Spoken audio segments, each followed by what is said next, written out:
Hey everybody, my name is Surax Gaming, and welcome back to another episode of the Kombat Codex, the video where I break down 10 or 5 behind the scenes and lore facts about Mortal Kombat characters relevant to Mortal Kombat 1. Today's video is going to be about Liu Kang, the former Chosen One and current Titan of Time. Liu Kang has appeared in just about every Mortal Kombat game, and he is the poster boy of Mortal Kombat 1. So if you're unfamiliar with Liu Kang, then you probably need to learn a bit more about Mortal Kombat before you watch this video. But I'm going to break down 10 Liu Kang facts for you anyway. Let's begin. Number 1. Liu Kang, despite being the series' primary hero, has spent a lot of time as a villain over the course of the series, more so in recent years than the earlier games. The first time we got to see Earthrealm's champion fall to the dark side was in Deception, where he returned as a zombie after the Deadly Alliance murdered him in the game before. Liu Kang would once again return as a villain in Mortal Kombat X after Raiden accidentally kills him during a heated confrontation in the climax of Mortal Kombat 9, allowing Quan Chi to resurrect Liu Kang as a Revenant. Revenant Liu Kang would become the Emperor of the Netherrealm after Shinnok's defeat and Quan Chi's murder, and moving into Mortal Kombat 11, he would be a secondary antagonist once again, this time serving Kronika. Raiden would have to relinquish his power in order to defeat Revenant Liu Kang and restore him to life.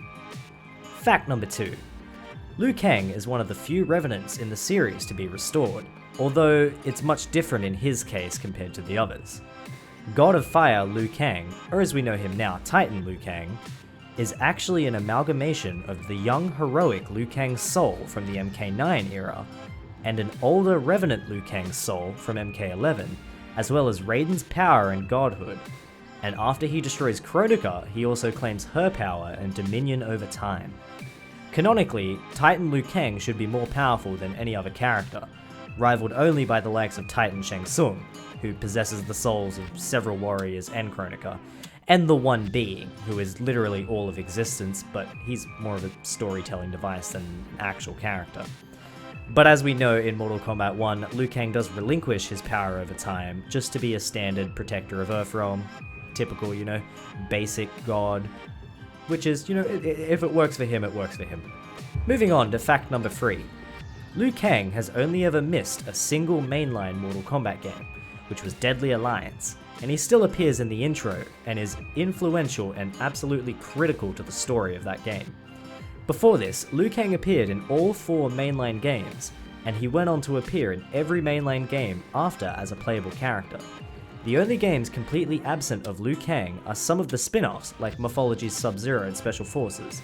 However, Liu Kang would get his own spin-off game shared with Kung Lao in Shaolin Monks, the game that retells the story of Mortal Kombat 2, but it's more of a, not really open world, but it's kind of like an action-adventure game with a little bit of a hub world, some exploration. It's really, really fun. Go play it if you haven't already, or maybe I'll play it on the channel one day, who knows. Moving on to fact number 4. Disclaimer before I get into this one. This next fact has not been verified by Ed Boon or John Tobias, but was stated by Daniel Pesina, who did the motion capture for some of the arcade Mortal Kombat characters. Pesina stated during an interview with Up Up Down Down, who, by the way, check out the channel, they're absolutely awesome. They're WWE fighters who play video games, but they love Mortal Kombat, which is, best of both worlds. But Daniel Pesina did an interview with Up Up Down Down, and he mentioned that Liu Kang's design from Mortal Kombat 2 and the games that followed after it was based on the Marvel hero Shang-Chi, who at the time of these games being made in the 90s had his own comic run where he wore red pants, was mostly shirtless, and had a red bandana. Now Liu Kang definitely does take notes from Shang-Chi's look, there's no denying it. But there is no official word from Boon or Tobias on the matter. There's definitely some kind of influence, but there's no confirmation that Liu Kang was based on Shang-Chi. Moving on to fact number 5. As I mentioned earlier in the video, Liu Kang was a zombie in Deception and Armageddon after his death at the hands of the Deadly Alliance. And whilst being on the base roster of Deception, he was a secret unlock.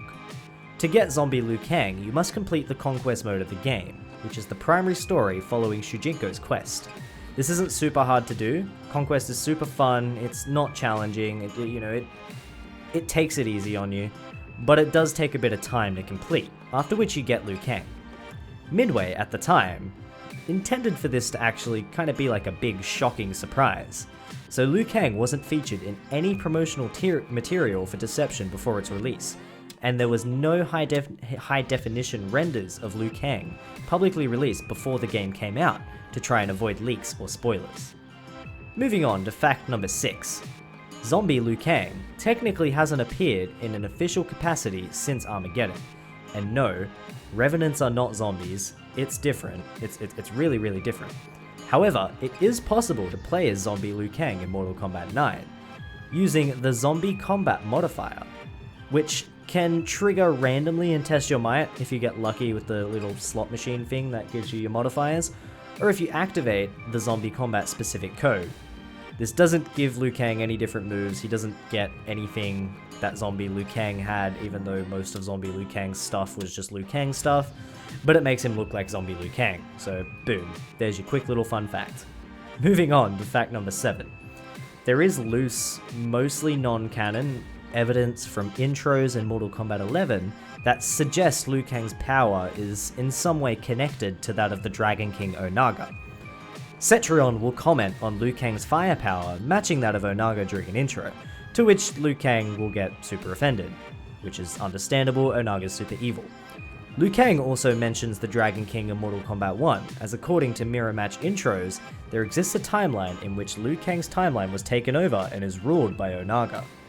This intro led many fans to believe that Onaga would play an important role in Mortal Kombat 1's story.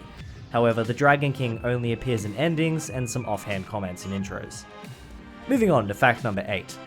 Liu Kang is the champion of Mortal Kombat, a title he first receives by defeating Goro and Shang Tsung during the 10th Mortal Kombat tournament. However, he doesn't defeat Goro in all timelines. During the animated movie Scorpion's Revenge, Liu Kang succeeds in making it to the battle against Goro, as he normally does in each timeline. The fight to decide Earthrealm's fate, however, would prove too difficult for Liu Kang in this timeline, as Goro would overpower and defeat Liu Kang, and the Shokan warrior would almost kill him before Scorpion interrupts and saves the Shaolin warrior. Moving on to fact number 9. Liu Kang's backstory has changed dramatically every time a new take on the series is created. Originally, his backstory is a little bit on the vague side, with him just being a Shaolin monk, fighting for Earthrealm, and being an overall, top bloke, great guy. In the 90s comics, he is a former monk who now lives in Chicago as an architect. And in the 1995 movie, he is once again an ex-monk living in America who only gets involved after a dream where he sees Shang Tsung kill his brother. And in the 2021 movie, Liu Kang mentions that he was a starving orphan taken in by the Order of Light. The only consistent backstory he seems to have is that him and Kung Lao, they're great besties, they're great friends. Moving on to our final fact of the day, fact number 10. Liu Kang has appeared in just about all Mortal Kombat media outside the games. He is the main protagonist of both the 1995 film and Annihilation, played very iconically and very well by Robin Shou, and in the 2021 live-action film he is played by Ludi Lin. He was also in the Defenders of the Realm animated show as one of the main characters, and the 90s comics, and as well as the fan series Mortal Kombat Legacy. He is also a main character in the animated movies Scorpion's Revenge and Battle of the Realms. Alright guys, that brings us to the end of this video about Liu Kang. Don't forget to like, subscribe, hit the bell icon so you can be notified every time a Kombat Codex comes out, and let me know in the comments down below your favorite of these 10 facts about Liu Kang, and let me know something I don't know about him. Hit me with your best Liu Kang trivia. Thanks for watching guys, peace out.